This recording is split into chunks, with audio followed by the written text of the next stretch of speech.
अगर मोकामा में दुलारचंद यादव की हत्या या फिर आप यूं कह लीजिए कि चुनाव के महज एक सप्ताह पहले इस हत्या को देखकर आपका भी दिल पिघल गया है और आपको लगता है कि ये बिहार में क्या हो रहा है और ये कैसा बिहार है, तो जरा आप सुन लीजिए कि हाँ, यही असली बिहार है। यही असली बिहार है जहां हर साल, हर बार, हर जगह पे चुनाव के समय में खून की होली खेली जाती है। और जिस सरकार आज सरकार में बैठकर सत्ता चला रही है, वो सरकार हमेशा कहती है कि आज से कुछ साल पहले की दशक दिखाकर आज हम आपसे वोट मांगने आती है। उस सरकार के शासन काल में अब किसी को गोली मारकर हत्या कर दी जाती है, या फिर आप यूं कहिए कि उसको रॉड से पीट कर हत्या कर दी जाती है, या फिर आप कहिए कि उस पर गाड़ियों के रौंद दी जाती है और उसे हत्या कर दी जाती है। अगर आप इतना से भी आप वाकिफ नहीं हो पा रहे हैं बिहार से, तो हमारे बिहार में आइए और बिहार के उस नेताओं से मिलिए जिस नेताओं पर सैकड़ों मर्डर का केस हो और उसके बावजूद भी वो इस बिहार विधानसभा चुनाव में आता है, चुनाव लड़ता है और चुनाव लड़ भी जाता है। वो एक गाना है हमारे बिहार में कि आइए ना हमारा बिहार में, कट्टा ठोक देंगे कपार में। वो गाना कहीं न कहीं गलत नहीं है, वो गाना कहीं न कहीं सूट करता है हमारे बिहार पे। अगर आपको लगता है कि हम बिहार से होने के बावजूद भी बिहार को ऐसा क्यों कह रहे हैं, तो हाँ, आप अकचकाइए नहीं, क्योंकि हमारा बिहार है ही ऐसा। हम अपने बिहार को कभी नहीं चाहते कि देश दुनिया में इसकी बुराई हो, लेकिन बिहार की जो सच्चाई है उसे मैं दिखाना भी लाजमी समझता हूँ। आज वही हुआ मोकामा के तारतार इलाके में।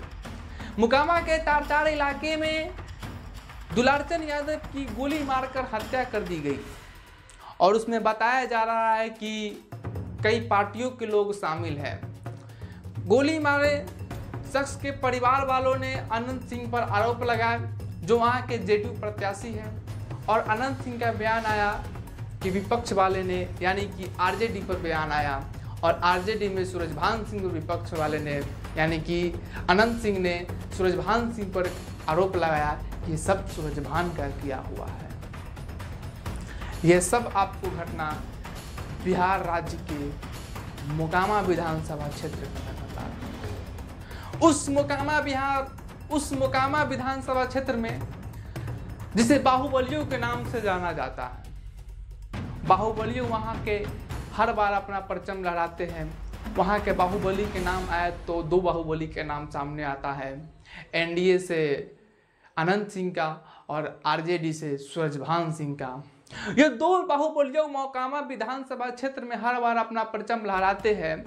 लेकिन उस मोकामा विधानसभा क्षेत्र का बात आप हटा दीजिए, आप हमारे बिहार की बात लाइए। और बिहार में कभी ऐसा होता है कि एएसआई को गला रेत कर मार दिया जाता है और तब भी प्रशासन चुप रहती है, प्रशासन एफआईआर करती है, लेकिन तुरंत उस पर कार्रवाई नहीं होती है।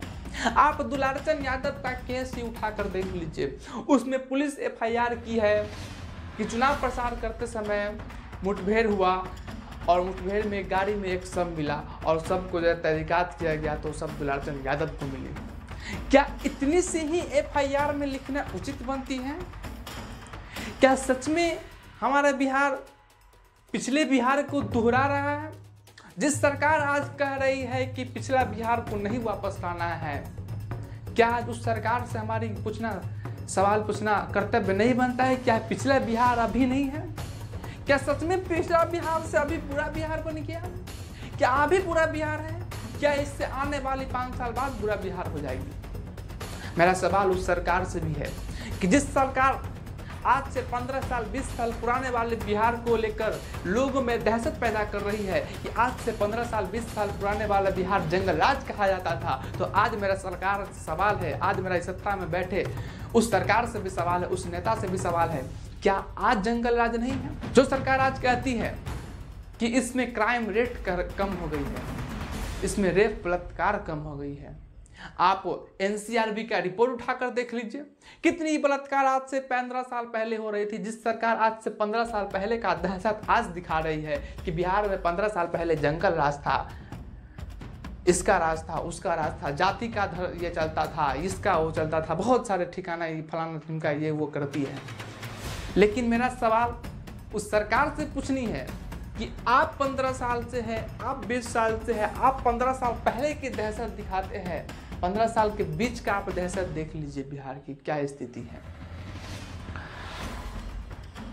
और मजबूरन हमें इस बिहार पर आकर आप सबों के बीच में चर्चा करनी पड़ रही है, क्योंकि इस सरकार ने 15 साल पहले का दहशत दिखाती है और 15 साल तक के इस 15 साल में क्या हुई इसका दहशत नहीं दिखाने आ रही है हमारी सरकार में। अगर आप बिहार के बाहर के हैं तो आपको वाकई में ये सुनने में अच्छा नहीं लग रहा है कि एक बिहार का लड़का ही आकर बिहार के बारे में कुछ ऐसा बोल रहा है, लेकिन जो सच्चाई है मैं वो सच्चाई आप लोगों के बीच में रखने का काम करूंगा कि बिहार में हर बार ऐसा ही होता है, गोलियों के नोक पर कोई काम करवाया जाता है, ऐसा बिहार के बाहुबली होती है। बिहार में ऐसा लोगों को इस चुनाव में, बिहार के चुनाव में टिकट दिया जाता है जिस पर न जाने कितने सारे मर्डर केस है, ऐसा वैसा, मतलब जिस पर न जाने कितने सारे FIR दर्ज हो चुके हैं। वैसे लोगों को यहाँ बिहार की सिस्टम टिकट देती है और वैसे लोग यहाँ से जीतकर सदन में जाते हैं।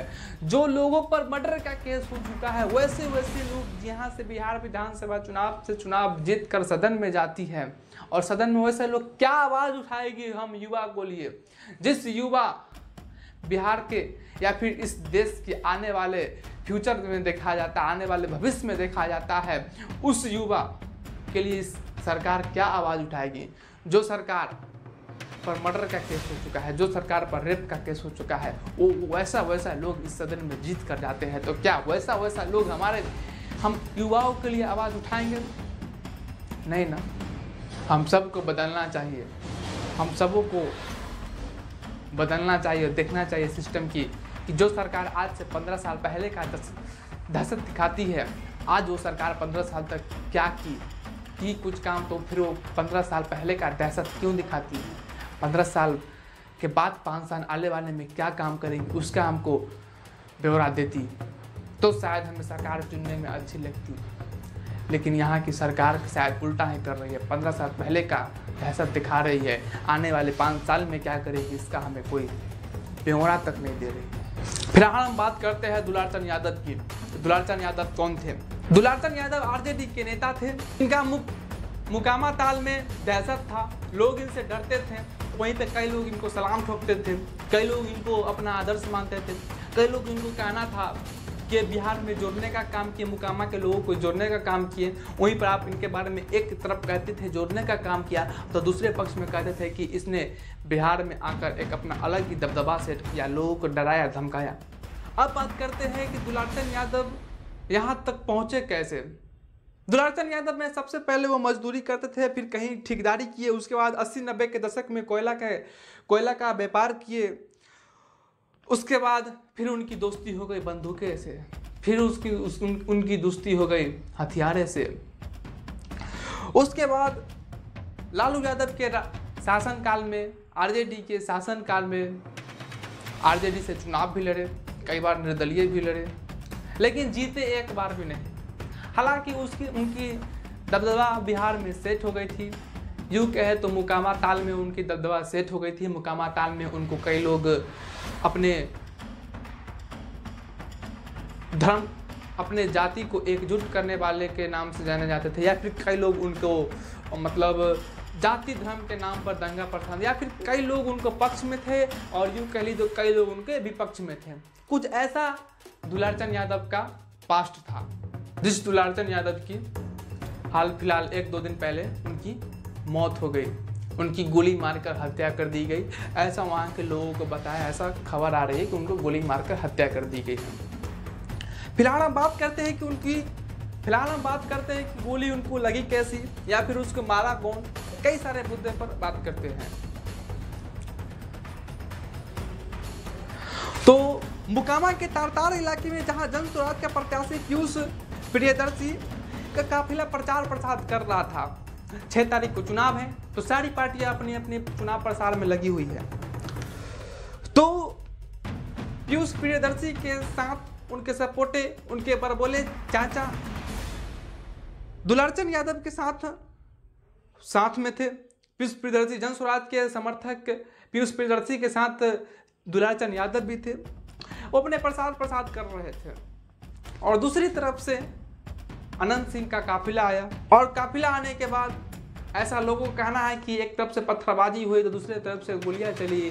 बहुत सारे अलग अलग बयान आ रहे हैं जिसमें दुलारचंद यादव की गोली लग के हत्या हो गई। ऐसा खबर आ रही है कि दुलारचंद यादव पर रॉड से पिटा गया है। ऐसा भी खबर आ रही है कि दुलारचंद यादव के ऊपर कई गाड़ी भी चढ़ा कर रौंद दिया गया है।